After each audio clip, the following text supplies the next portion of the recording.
Good morning, good afternoon, and good evening. My name is Meredith Perry, and I have the pleasure of introducing our first speaker, Ms. Jamille Bigio. Jamille serves as the U.S. Agency for International Development's Senior Coordinator for Gender Equality and Women's Empowerment. Before that, she worked for the Council on Foreign Relations, the White House National Security Council, the State Department, the Department of Defense, and the United Nations Office for the Coordination of Humanitarian Affairs. That said, I think too often our biographies emphasize our past experiences without doing justice to the impact that we're making in the present. During her tenure at USAID, Jamille has been an advocate and a thought leader not only for women's economic empowerment, but she's also emphasized the need to center women's equity and the dignity of their lives. And for these reasons, we're delighted she's giving the opening remarks to this session of the Equitable AI Community of Practice. Welcome. Thank you so much, Meredith, and hello to everybody. It's such a pleasure to be with you today. Welcome to this meeting of the Equitable AI Community of Practice. And as you heard, I'm Jamille Bigio, and thrilled on behalf of USAID to welcome you to today's discussion. When I was invited to give these remarks, I was excited to learn more about all that the work that has been done so far through USAID's Equitable AI Challenge has helped to produce. Things like thinking about gender-sensitive assessments of widely used global data sets for predicting household wealth and looking at what does the data tell us? Is it telling us what we need to know? And is it taking a gender lens to that analysis? Thinking about gender-differentiated credit scoring, when managed carefully, is something that can increase women's access to credit without reifying economic inequality. A critical intervention, and one that's important to look at how systems are either contributing to or helping to decrease inequalities. This group has worked on checklists and policy practices to adjust algorithms that can misforecast girls' graduation rates from school. Again, our algorithms are data taking into account what we understand about gender equality and inequality and helping us to better understand the world. So these are just a few examples, and so excited. I've been so excited to hear about the work in these spaces. And thrilled that today we can talk more about this. It is an incredibly timely topic. I have been working in the field of gender equality for over 20 years, and I've seen that gender-digital divide as a critical barrier that women and girls face around the world.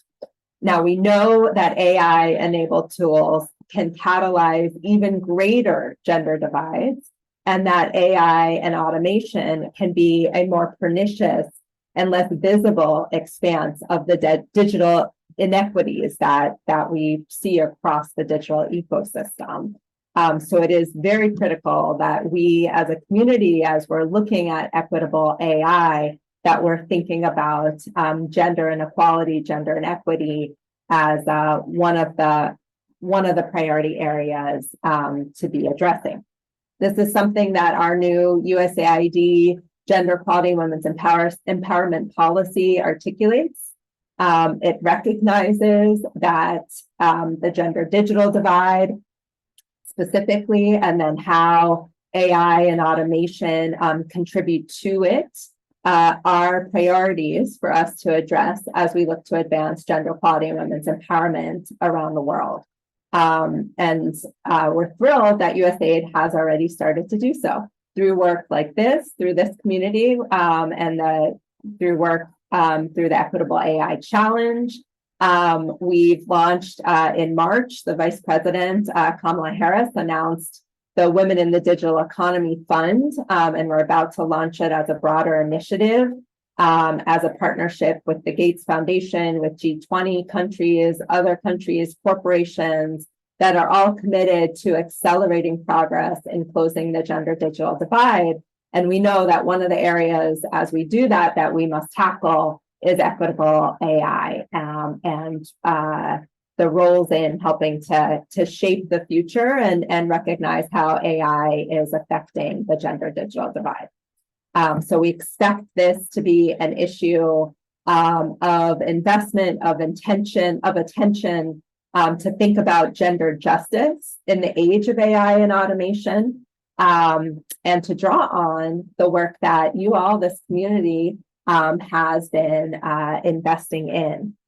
So in these policies and actions, we're seeing USAID make a commitment not simply to put more money in the pockets of women, but rather to look at what it means to live a life with dignity, and what someone's experience is online, what data and evidence and algorithms is producing about them affects their life and whether they are able to live it with dignity. So we are very committed to the policies and programs that we've been rolling out to ensure that we are thinking about how women have equitable and safe access to opportunities and well-being, especially and including in the digital world.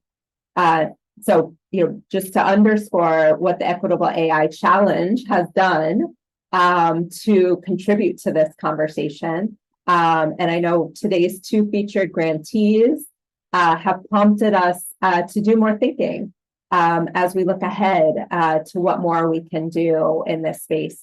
To think about, for example, how does the international development community estimate household wealth, and recognize that how we do so is fundamentally inequitable, and to challenge ourselves to think about what are more inclusive models, and then how do we draw on these models for donors like USAID and others to ensure that the data that's now informing how we look to address poverty, how we look to increase household wealth, is informed by that analysis.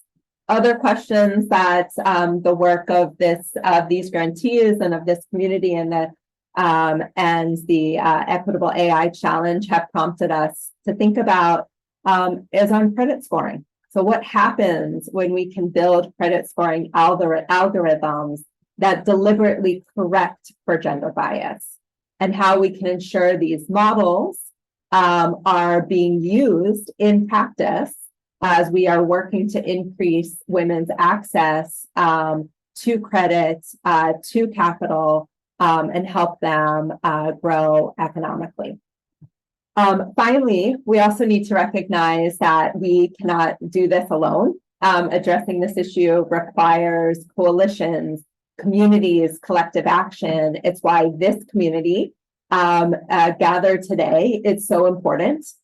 We have to create spaces like this for change makers to come together to share their work, to learn from each other, and to look at how can we together solve these problems and really figure out how we can influence how AI is impacting our lives, so that AI lives up to its promise of how it can contribute to advancing development, addressing poverty, and helping to improve our lives in a way that contributes to equality and equity rather than the opposite.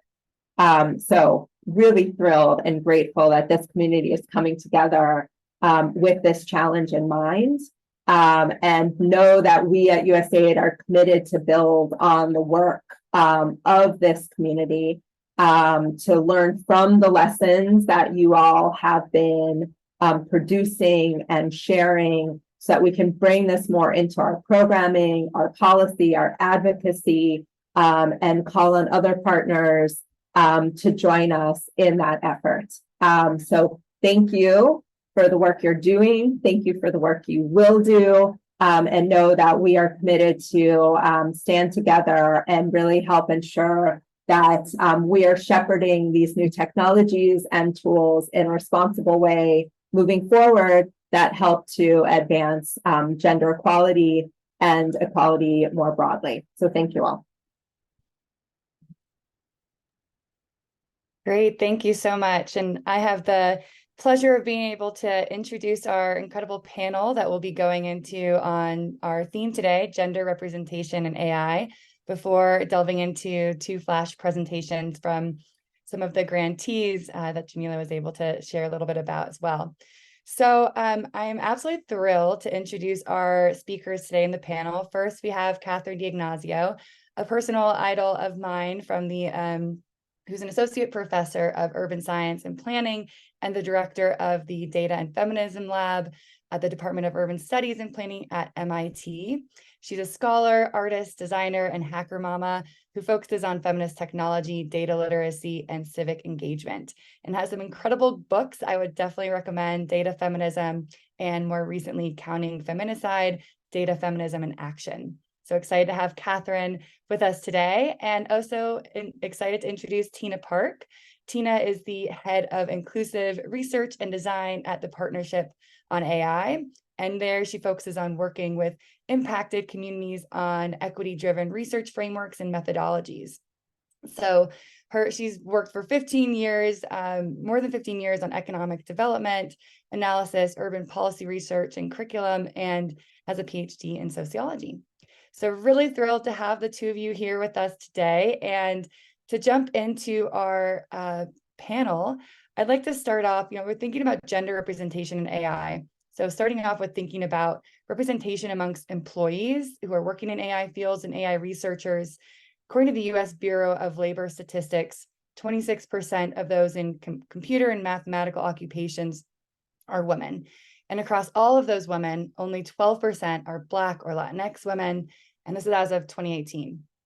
AI Now also highlights that women comprise only 15% of AI research staff at Facebook and 10% at Google. So obviously big gaps in gender representation. And Catherine, you highlight in your book, Data Feminism, which is my favorite book of all time, these numbers are actually getting worse. And you introduce a concept called the privilege hazard. Can you share more about what this means and why it matters? Sure. Thank you. And thanks, Genevieve, and everyone on the panel for the invitation to be here. It's a real honor to be speaking with you all and also to get the chance to learn about the work that you've been doing. So thank you. And I'm really glad that the group exists.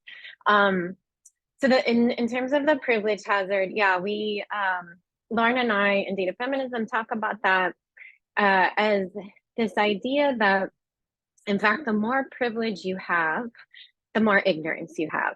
And what we mean by that is sort of from a power perspective. So if you are a person who sits at the intersection of multiple dominant identities, like maybe you're a man and you're white and you're cisgender and you're in the global north and you're Christian and you're heterosexual, those are along these different axes of oppression. Those are the dominant identities.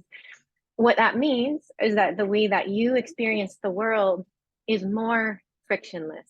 There are many problems that if you didn't embody those identities, you would have encountered. There would be so many ways in which your body and your identity would like run up against barriers, right?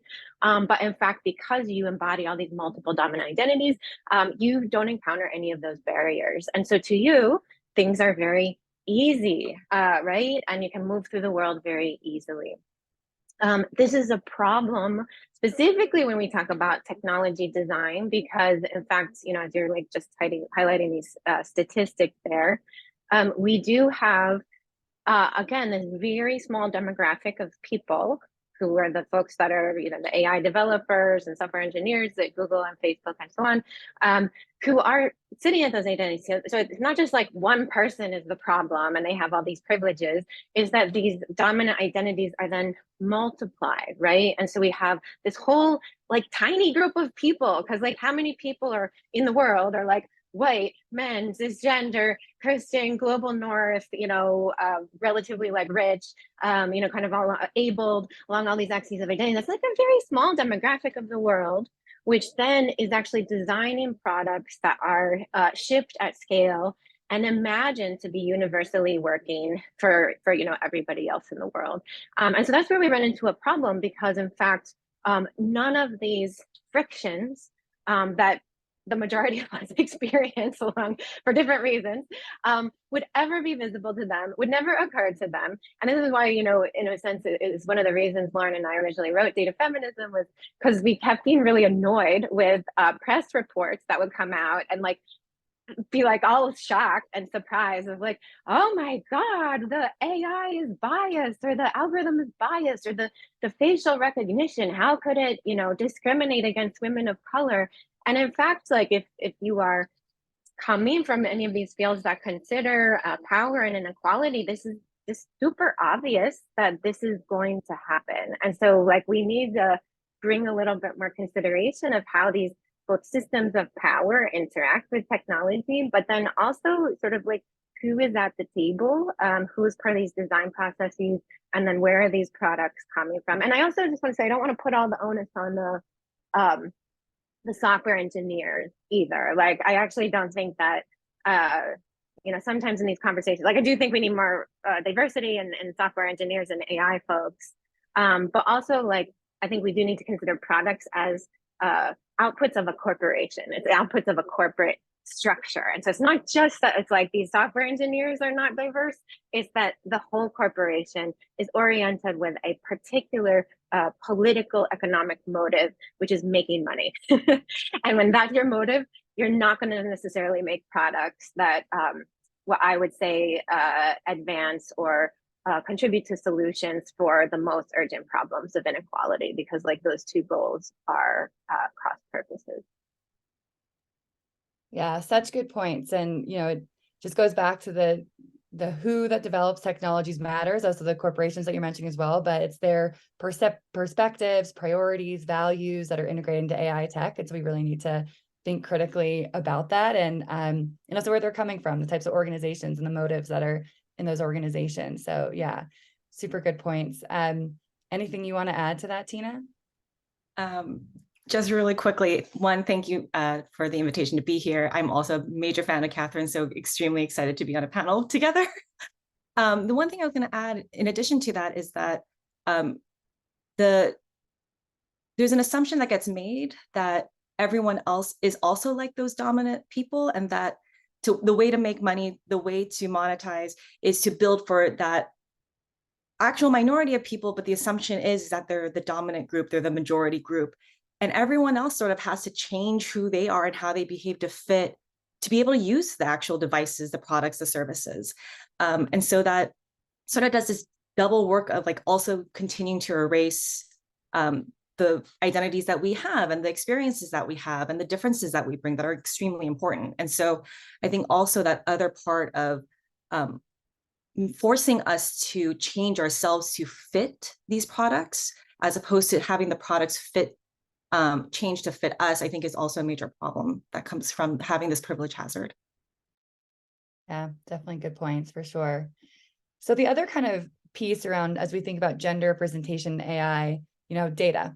Data, of course, is informing AI systems. Machine learning tools are learning from data to make predictions and decisions. And we know there are large data gaps that exist for certain, often more marginalized communities. So what do you for our audience, what do you see as the consequences of gender data gaps in regards to AI? And how can we start to address these data gaps in ways that are empowering, participatory, versus perhaps more extractive, especially when we think about international contexts and taking into consideration inequalities across various demographics? So just a small question and issue.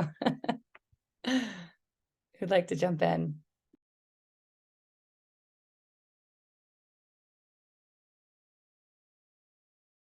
Oh, Tina, I think you're on mute.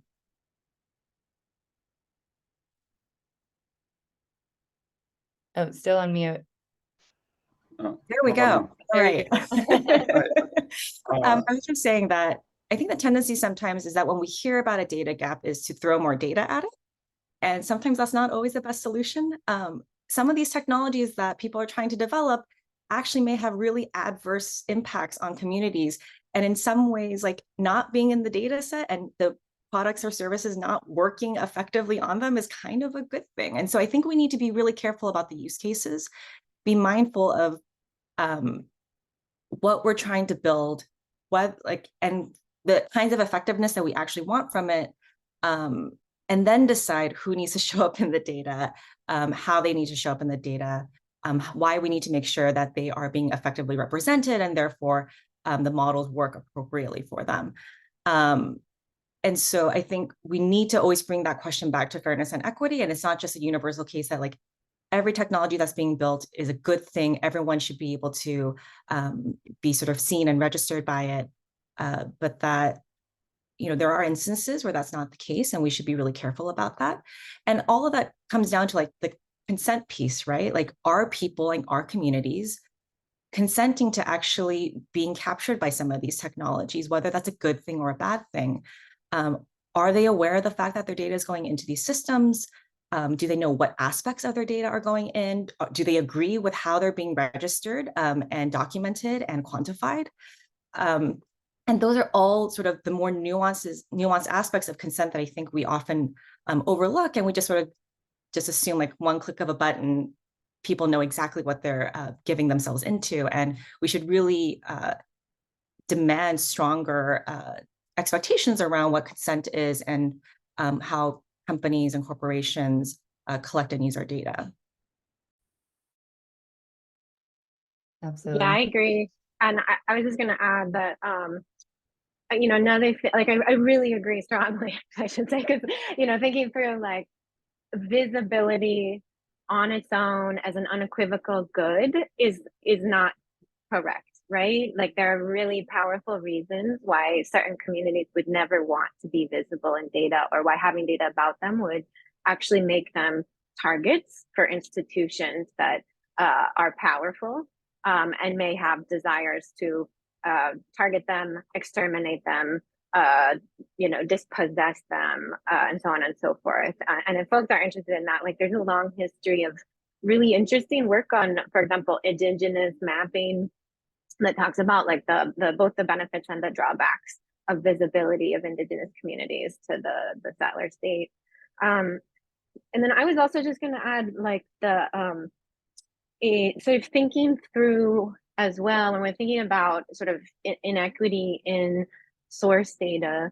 I think there's two issues. I think there's one is thinking about how we value the sort of data pipeline. There's this paper that I recently read, and I think I quoted in my book directly because the title was so good. It was like, everybody wants to do the data science and nobody wants to do the data labeling, or something like that. And it's sort of thinking about like, who do we even think about as a data scientist or an AI person or a software engineer? We think about those being the largely elite, super well-paid people that are, sitting in corporations or whatever. And largely what they're doing is they're inheriting data that has been sourced, scraped, acquired from a variety of different contexts, right?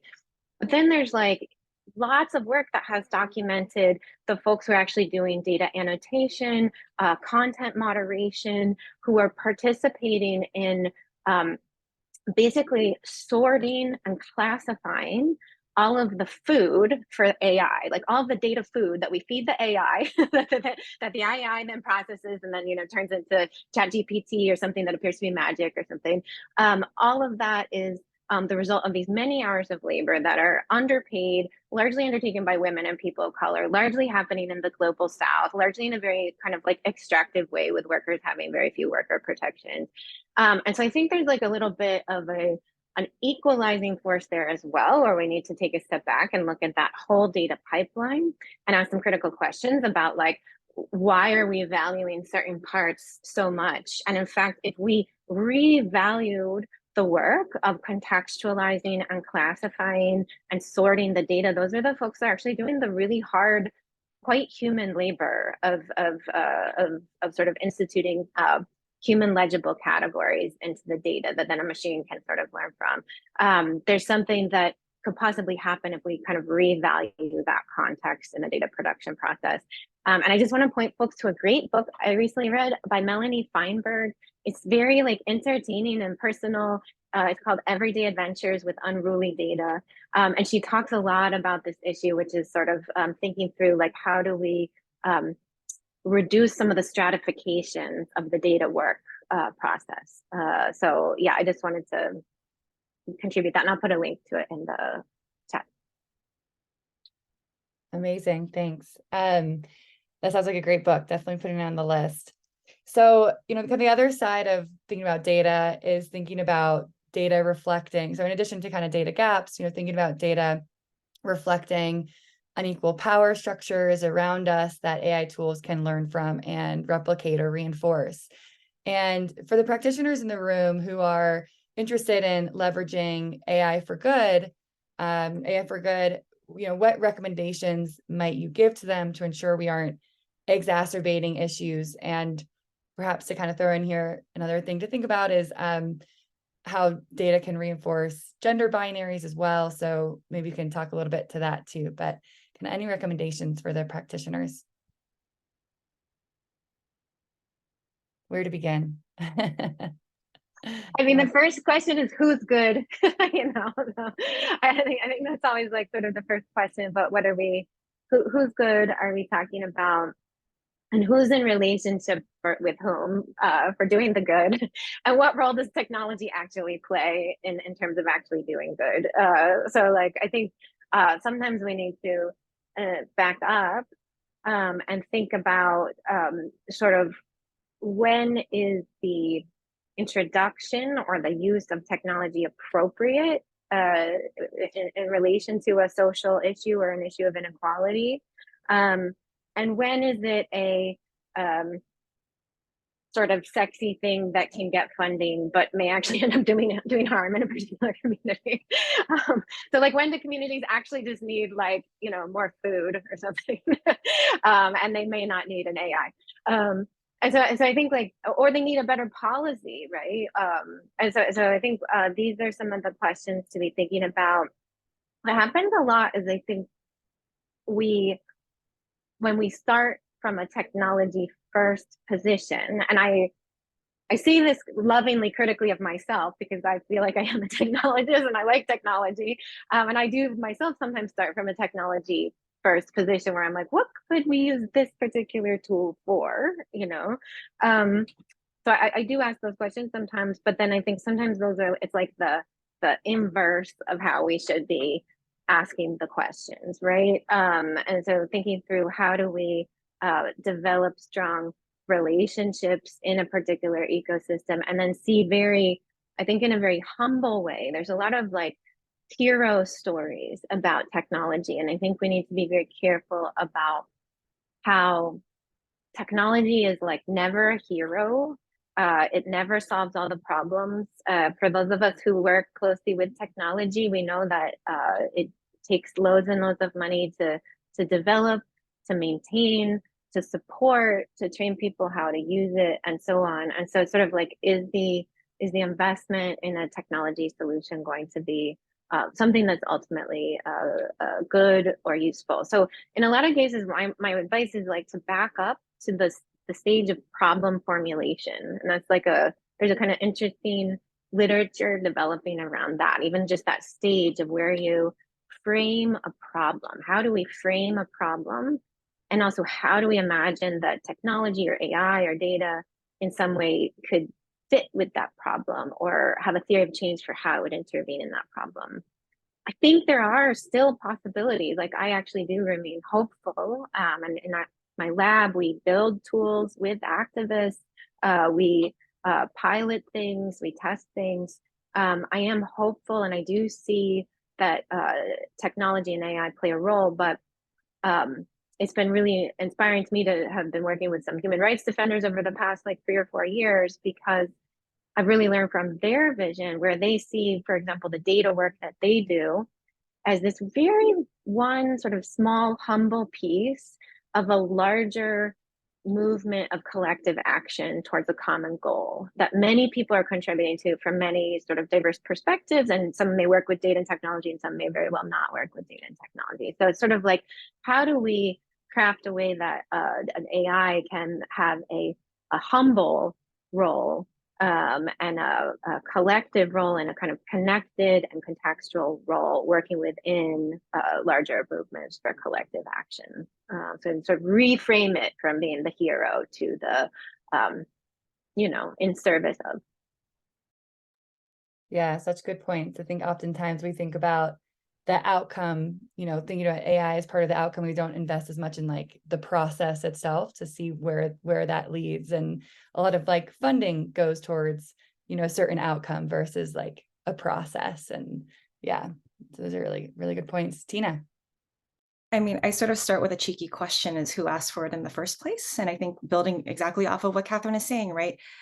Before you can even answer that question, you have to think about, have you done the work to actually build the relationships and build trust with the communities that you are purporting to serve or work with, right? Like, do they know you? Do you know them really, really deeply and well? And do you actually have a nuanced understanding of the issues that are actually affecting these communities? And are you getting it from them directly? And from there, are you doing the building, right? And as Catherine was saying, like, is it part of a larger constellation of solutions to attack that problem?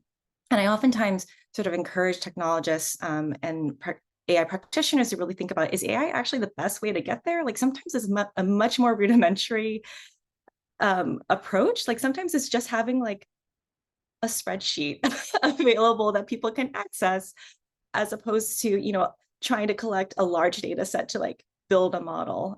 We saw that with COVID, like building a model to determine vaccine distribution was actually not the best way. It was a small enough community, you can start to make some decisions around who needed to be prioritized in that moment in time.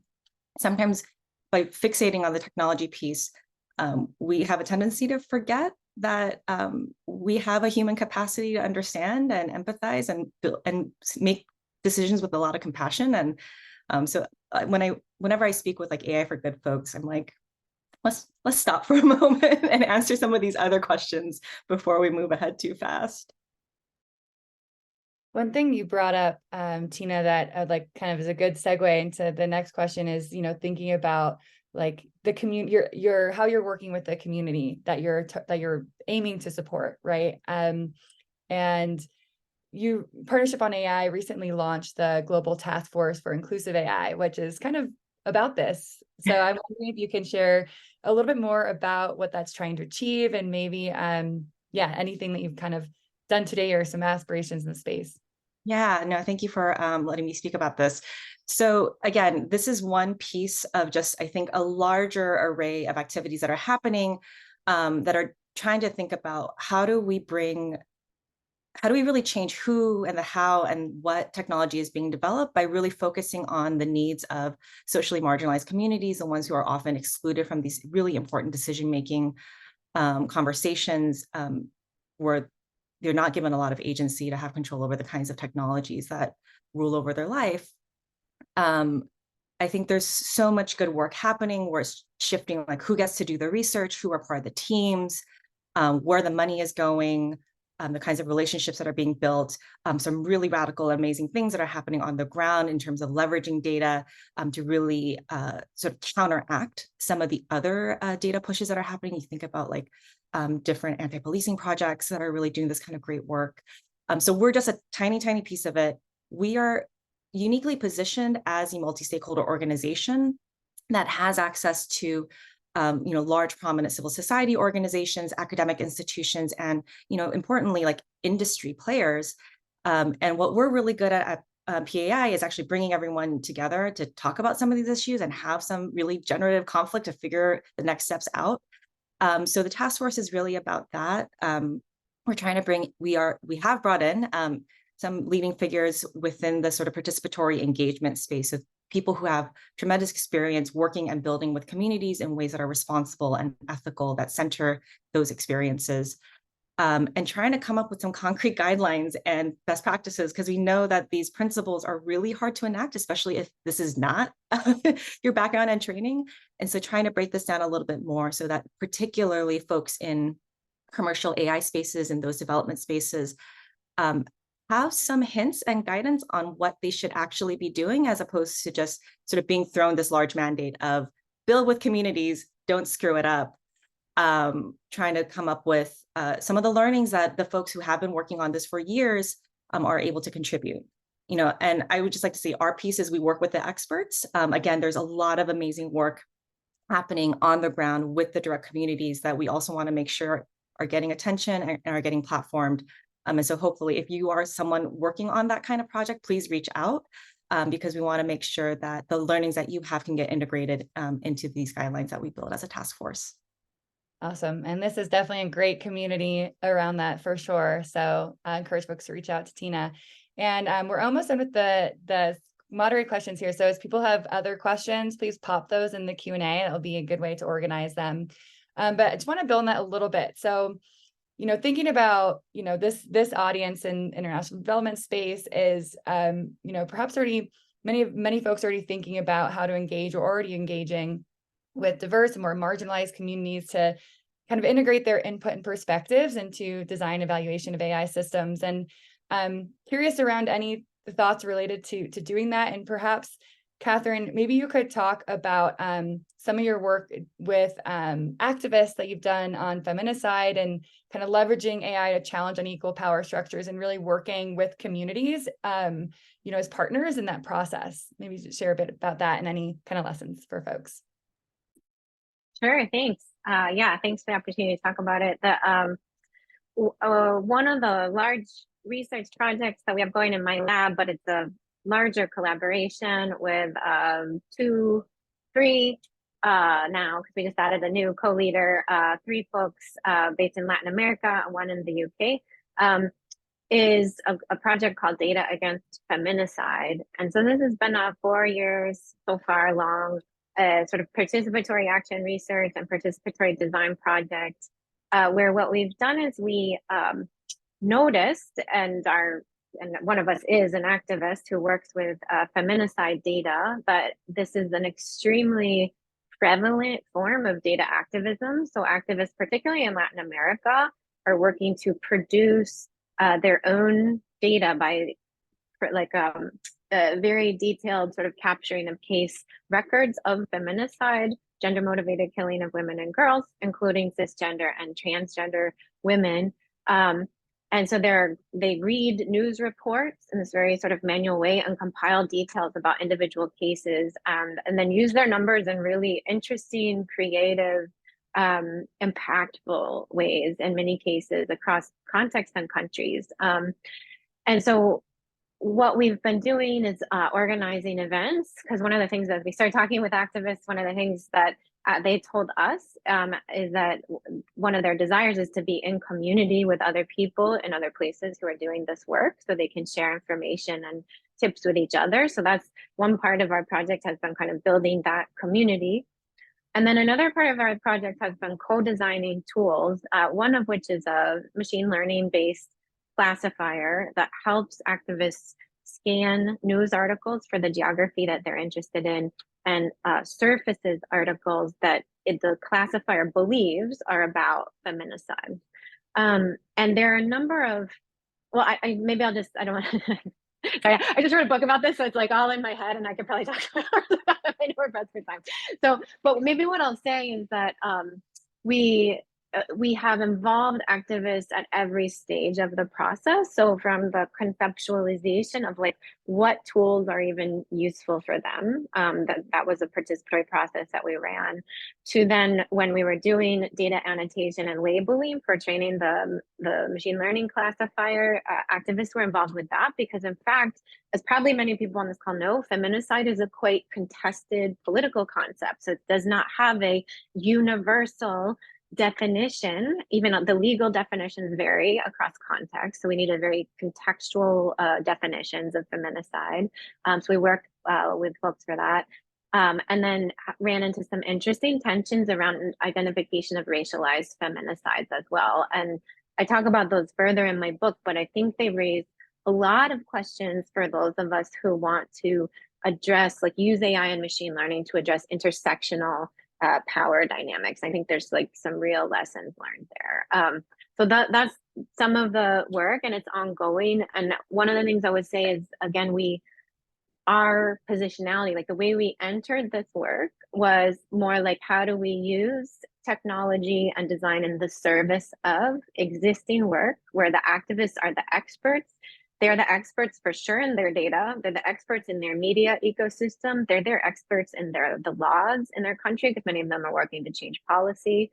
So it's really more about how to support the work that's already happening, rather than us entering as we are the experts, if that makes sense. And that's just like a really different positionality than usually academics enter with, like, oh, give me your data, and then I will do all the analysis and tell you what's the answer, right? And so that's not the way that we entered this project.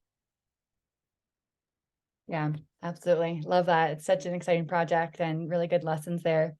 So some questions from the panelists from the audience are coming in.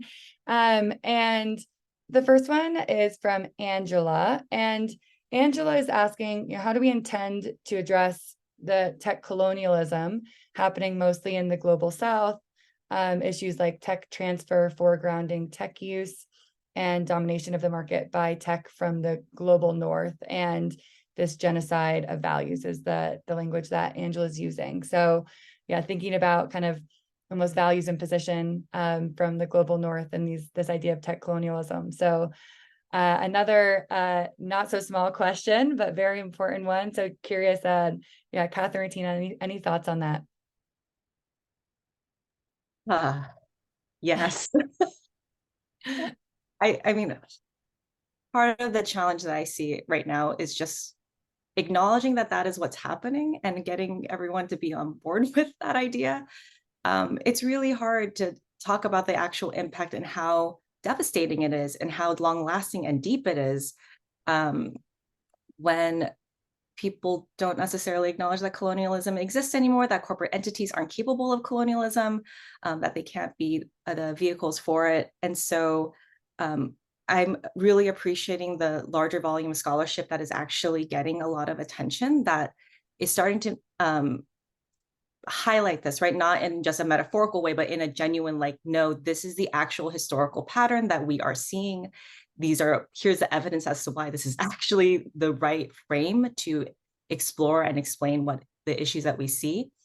And again, if you are someone who is on the side of wanting to to actually combat this, I think adopting this framework allows you to think about, okay, then what does a decolonial practice look like, right? And that, again, is a very different standpoint to be operating from. The humility that it requires and awareness of your positionality that it requires is really transformative, and it's really difficult work. And so I think creating spaces where we can continue to explore what this looks like, to try things out, make some mistakes and learn from those, because I think at the end of the day, many of us at this point are operating within colonial contexts, whether we like it or not.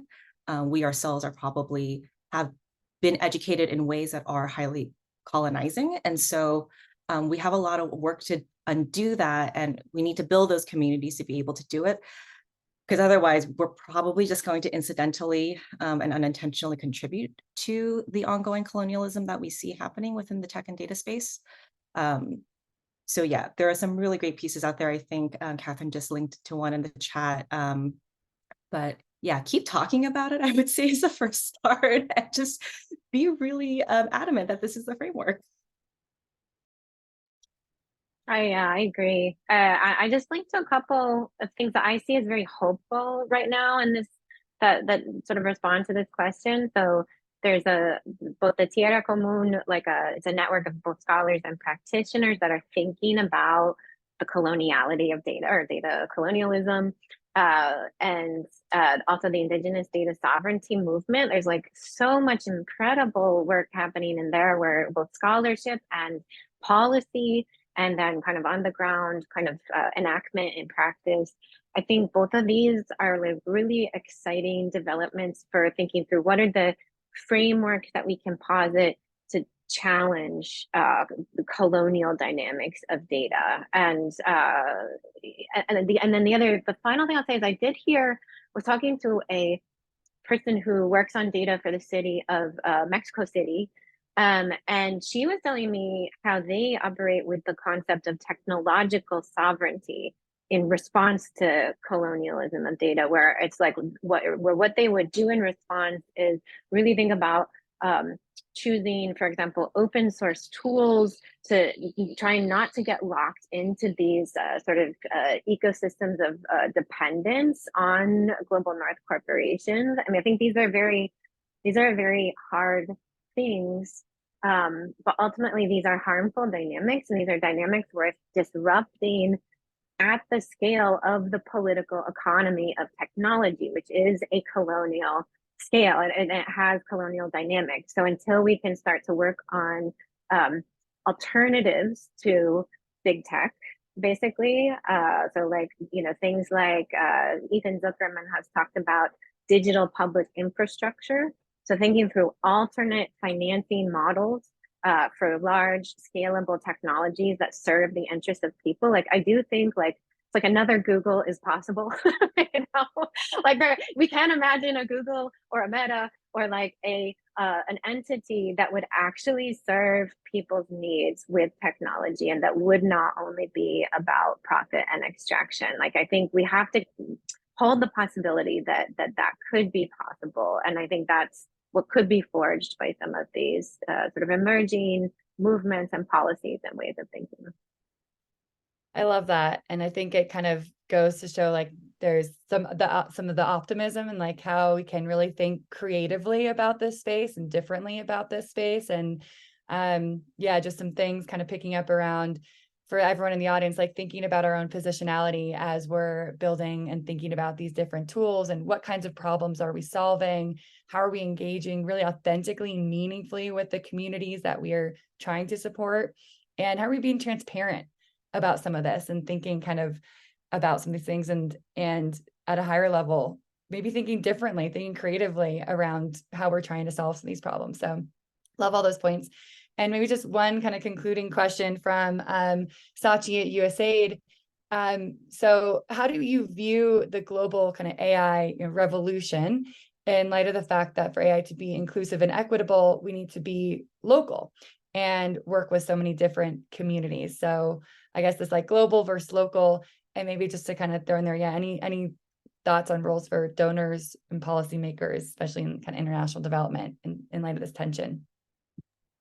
Oh yeah, I feel like I was just recently having this conversation where the timing model, the metrics, the reporting structures that we have for, you know, major philanthropic foundations with, you know, government academic grants, all of it are not well suited for the kind of long, deep community-based work that we are seeking. And so we have to start changing how funders determine whether a grant is worth renewing or not, or the period of time that a grant is made available, and the amount of reporting that an organization has to do in order to show that they're not, you know, misusing the funds. That, you know, sometimes it's not always going to be about the quantitative metrics, that, you know, serving 5 people is just as important as serving 50 people in particular circumstances. And so we need program officers and people within these really important funding spaces to really think critically about like how are the ways that they've structured how they give away money actually really harming and inhibiting the kinds of creative modes of organizing and development that folks are trying to do.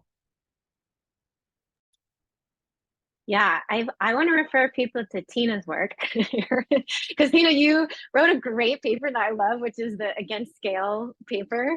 And so I'll link to that in a second in the chat. But I that really resonates with me, because I do think what we need to do right now is to invest in some long-term relationships, local partnerships. I mean, they don't always have to be local, but they can be, but like relationships, and they could be across geographies or whatever, but that value context and that push back against what I would call some of the myths of technology, one of which is this myth about scale. So we like this idea that scaling something is always better. This is like it's to me a very strange thing with technology, and it's taught in computer science schools. Like, you're taught to value scale abstraction, sort of all these things that actually disconnect us from our lived experiences and disconnect us from our environments and our relations with communities and nature and so on. So Tina and Alexandra wrote a great paper about this, questioning kind of why are these our values? Like when in fact, potentially the opposite could be more useful, so that I would encourage funders right now to invest in some exemplary case studies, so just like Tina and her organization are working on some of these like principles, like kind of what are these best principles for participatory process? What are some best case studies? How can we, and that's sort of what we're trying to do in our lab, is like experiment with like, how do we do this right as a way to then talk to and teach others of like, then this is how it could be done elsewhere. And I think to do it right is to do it locally, it's to do it contextually, and it's to do it where you fund relationships. And it's also to do it where you fund technology over the long term. You think of technology as essential infrastructure, and it doesn't culminate in just like the launch of the app. Like that would be my other thing to funders, is like somehow you imagine like the delivery of the app and it's like done, people can download it. No way, man, like it goes on forever. As a software developer, I'll tell you, like your software just lives forever and it's really annoying and you have to keep maintaining it. And so thinking about how do we fund that long-term relationship between like kind of the design team, the communities, the technologies that they're using, to keep it, to even keep the software in relationship with each other. And so I think that is where one of my own frustration points with funders is the fact that there is not a long-term investment, and then there's not an awareness of what do we actually need if a technology is going to be successful, if it's going to be adopted, if it's going to be used. We need to invest in the production of relationships around the use, the adoption, the training, the deployment in an ongoing way, and the upgrades, so yeah. Love that. Yeah, absolutely. And this is a incredible community thinking about those exact things. So thank you so much, Catherine and Tina. This was fantastic talking with you both. I really appreciate it. And hope you stick around for our breakout groups if you can, and some of the presentations. So yeah, thank you so much for joining us today. That was just so fun for me. So I'm really excited to move on now and introduce our next speaker, Paulina Medina. Paulina is working on one of the project. She's one of the Equitable AI grantees working on a fantastic project. She'll be sharing a little bit more about, and she's an assistant professor of finance at University of Houston with a PhD in managerial economics from Northwestern, and has just done some fantastic work. So over to you, Paulina. I know you have class to teach soon, so apologies for that, but turning it over to you. No worries. Thank you very much, Genevieve.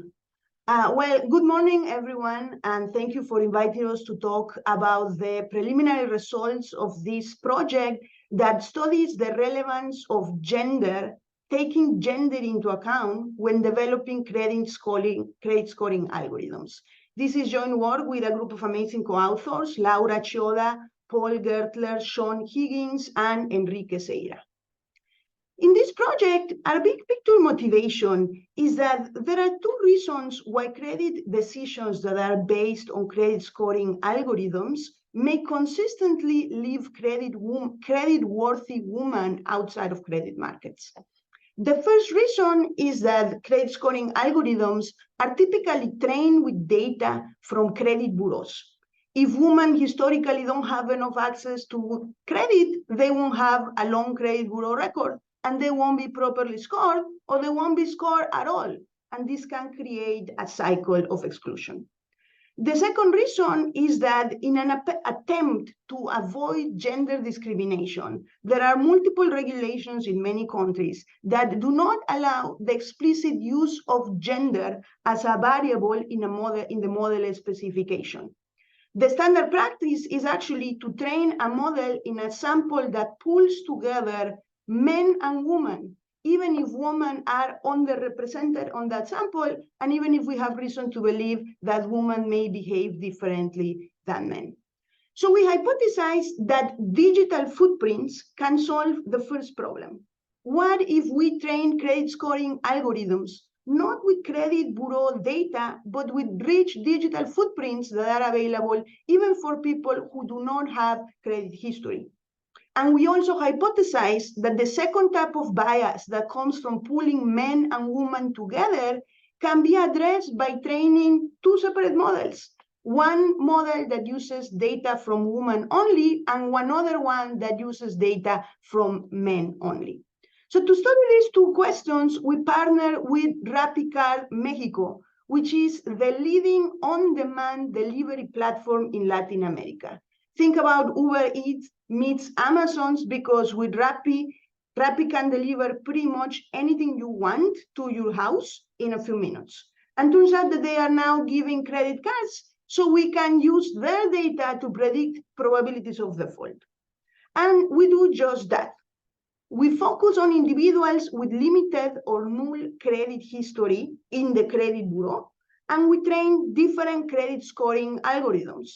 One that pools the data of men and women together, another one that is trained separately with data from men only, and another one that is trained with data from women only. And our preliminary evidence suggests that the answer to the two questions I posted before is yes, because it turns out that credit scoring algorithms trained with these rich and dense digital footprints can be as good as credit scoring algorithms that are trained with data from credit bureaus. And importantly, models that are trained separately for women are better suited. Turns out that preliminary, they are better suited to predict the default risk of women than models that pool both men and women together. In particular, pool models overestimate the probability of default for women. And in the end, our main preliminary finding is that if we use a woman-only model, we could approve more women than with a pool model, while keeping the probability of default of the portfolio unchanged.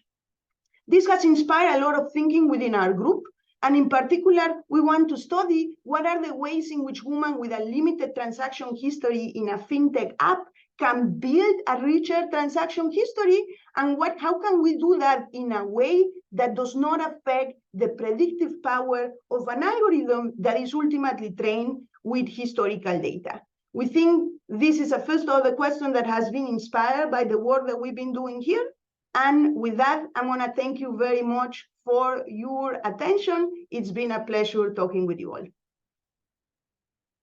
Thank you so much, Paulina. Really exciting to hear about the work and the results from the project. So really appreciate that. And now I'd like to also introduce Dr. Seth Goodman and Mavis Zupork-Dome. These two folks have been working on another Equitable AI project that is super exciting around thinking about aid data and what kind of data is used to inform different kind of aid decision making. Seth has been developing and designing tools and data infrastructure and to improve the organization aid data's capacity to provide and analyze data. He has quite a bit of experience in data processing, designing and operationalizing novel research methods, and leveraging geospatial data and machine learning. Mavis coordinates research at CDD Ghana and also is a national investigator for Afrobarometer Ghana National Surveys. She's designed, co-designed, and conducted several different research projects and implemented social accountability projects at the center. Really excited to hear from Seth and Mavis. Over to you. Thanks, Genevieve. So one of the incredibly valuable advancements with development applications of AI in recent years has been producing poverty estimates with AI models trained to associate satellite imagery and other geospatial data with ground truth poverty metrics from relatively sparse household surveys. Poverty metrics are a critical indicator used to evaluate development interventions and progress, as well as target future resources and drive policy. And while the quality and use of these AI-based estimates and methods has continued to grow, it's been great improvements, but there's also been this critical lack of gender representation in the associated research without any real consideration for whether the outputs from these models of these metrics are equally accurate across the genders. So to address this, AData and CDD Ghana collaborated on this project to explore the potential of gender bias within these AI poverty estimates, specifically within Ghana. We leveraged a range of publicly available geospatial data and AI tools to train models for each gender and genders combined based on household estimates of poverty from the demographic and household health surveys. And the results reveal that there are fundamental differences in the model performance when trained on male versus female versus combined household data. So we're definitely going to need some additional exploration to identify what is really driving those differences. So I'll hand it over now to Mavis, who will provide insight into how we incorporated the local gender context within Ghana into our work, how that can help shape our interpretation of the findings, and how this all ties into the progression of equitable AI within Ghana. Thank you, Seth. So for us to incorporate the gender dynamics, so what we did was to understand the household dynamics in Ghana. And so that meant that doing a lot of literature review. And first of all, we looked at the Ghana demographic and household survey. And that only records assets at the household level. So with literature review, looking at various literature and surveys to understand asset ownership, assets, how assets are used and accessed in Ghana. And the complexities for Ghana is the issues of culture and social context that shape asset use, access, decision-making in Ghana. And we have to take all that into consideration in our literature review. And using that in our literature review, we drew understanding around these type of assets, ownership, access, use, and decision-making, and that we're able to classify the assets into typically male and female ownership for our models. Again, for the local context, we did speak to institutions that are into AI, AI modeling, and also geospatial data use. And what we noticed that with the current development ongoing, yes, a lot of people have started using it. While some have started using AI models, some have started training young developers, and then some have also started training modules for healthcare. Yet there are other people who are yet to even consider using AI, and some don't even think that it's relevant to the work that they do. Of course, we shared the work in our work to relevant stakeholders here that include AI developers, researchers, gender experts, and then development organizations. And in the discussions, very interesting discussions that engendered issues around the model output, and then gender biases. And some of the issues that emerged were around data gathering process that can engender biases, particularly around data that gathering process that can generate skewness, particularly when you look at gender roles, occupation, historical disparities around social norms that can result in disparities and perpetuate disparities in the models, and also attribution of ownership of certain household items, either to male or female counterpart, but neglecting the issue of who actually access, particularly in Africa and in Ghana in particular, who there could be an asset like a phone or even a vehicle, a motorbike. It could be owned by a particular counterpart, but actually being accessed and used by another. And in that context, how do you actually assign that ownership? So when you limit the assignment of ownership in terms of your model to just gender, then it may bias your model in a way, your model outcome in a way. And so one of the things that was evident was that the employed model highlighted a lot of pre-existing gender bias inherent in the data that result in the research outcome that lacked a definite conclusion. And this revelation calls for a lot of additional investigation and employing alternative methods and acknowledging limitations and current classifications to bring more nuances and comprehensive to the matter of gender bias. And so when we think about advancing the issues of equitable AI and then gender in Ghana and Africa for the matter, we have to think about inclusive STEM, and then also thinking about algorithms and data set that are taken through rigorous auditing and think about diverse representations. Yeah. Great. Thank you so much, Seth and Mavis. And it's been a pleasure to see your project unfold and all the Equitable AI grantee projects unfold. So one exciting thing, or a very exciting thing, I think, about this community of practice is that we all get the chance to learn from each other. And so we're going to move into about 15 minutes of breakout groups.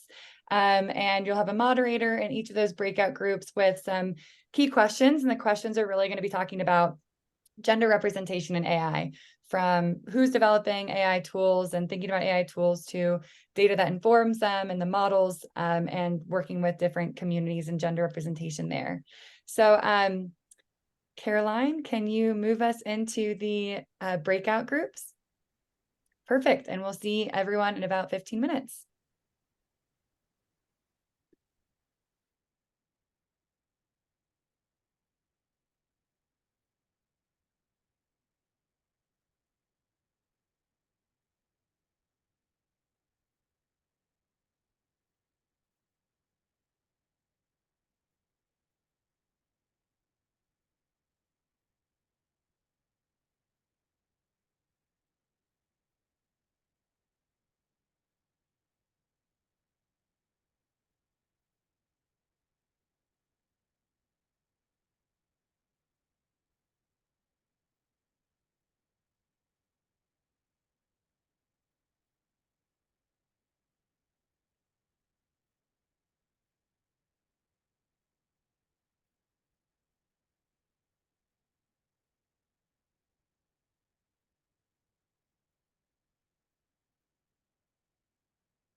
Welcome back, everyone. Dawn in our group was in the middle of a great thought, but I think we got to the main points of it. But yeah, I hope everyone had a really good conversation with their group there. So just in the final kind of 5 minutes, would love to hear from just like maybe a nugget of like information from a breakout group on the first question. So for those that kind of were able to delve into the first question around thinking about gender data or gender gaps within data, any group want to share? Yeah, they are too. I was too short, Stephanie. But any group want to share some highlights that they talked about in terms of making sure that's participatory and empowering versus extractive? What people talk about?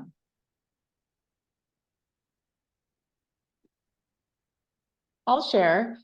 So Shahana had a really great kind of specific boots on the ground sharing where she talked about what the difference when they're trying to extract information from women and the environment that depends on what they get. So when they go door to door for families and families are present, the women aren't able to share as candidly and as specific information about what their personal needs are and kind of what they're like. They can't be as open and honest. But when they're creating spaces where women are gathering together in groups where it is separate from other influences, they get a lot more input and guidance. And I thought that was really profound to say, like, boots on the ground is not always about one process, door knocking or going directly to people in their environment. You have to actually pull them out from their environment at times.